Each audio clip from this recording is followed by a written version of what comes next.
Shravan steels Hubli, ತಟ್ಟೆ idli centre ಅಂತ ಹುಬ್ಳಿನಲ್ಲಿ. ಇದು ಫುಲ್ ಡೋರ್ದಿದೆ, ಮುಂದ್ಗಡೆ ಗ್ಲಾಸ್ ಕೌಂಟರ್, ಎಲ್ಲ ಕಡೆ ಫೋಲ್ಡಿಂಗ್ ಇದೆ, ಶೆಲ್ಫ್ ಕೂಡ ಫೋಲ್ಡಿಂಗ್ ಇದೆ.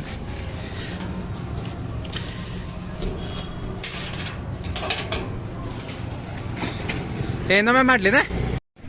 ಶ್ರವಣ್ ಸ್ಟೀಲ್ಸ್ ಹುಬ್ಳಿ, ಇದು ತಟ್ಟೆ ಇಡ್ಲಿ ವಡಾ ಸೆಂಟರ್ ಅಂತ. ಇದು ಪೂರ್ತಿ ಕ್ಲೋಸಿಂಗ್ ಇದೆ ಎಲ್ಲ ಕಡೆ. ಇದು ಮುಂದ್ಗಡೆ ಗ್ಲಾಸ್ ಕೌಂಟರ್ ಇದೆ, ಸೈಡ್ಗಡೆ ಶೆಲ್ಫ್ ಕೂಡ ಫೋಲ್ಡಿಂಗ್ ಟೈಪ್ ಇದೆ, ಕೆಳಗಡೆ ಟೈರ್ ಸಾಲಿಡ್, ಮೇಲ್ಗಡೆ ಸ್ಟಿಕ್ಕರ್ ನೋಡಿ ತಟ್ಟೆ ಇಡ್ಲಿ ಸೆಂಟರ್ ವಡಾ. ಅಣ್ಣವ್ರು ಹೆಂಗಾಗಿದೆ? ನಿಮ್ಮ ಹೆಸರು? ಸಿದ್ದು ಹಾವೇರಿ. ಹೆಂಗಾಯ್ತ್ರಿ? ಚೆನ್ನಾಗೈತಿ, ನೀವು ಹೇಳ್ದಂಗೆ ಆಗೈತಿರಲ್ಲ. ಹೇಳಿಕ್ಕಿಂತ ಜಾಸ್ತಿ ಆಗೈತಿ. ಹ್ಞೂ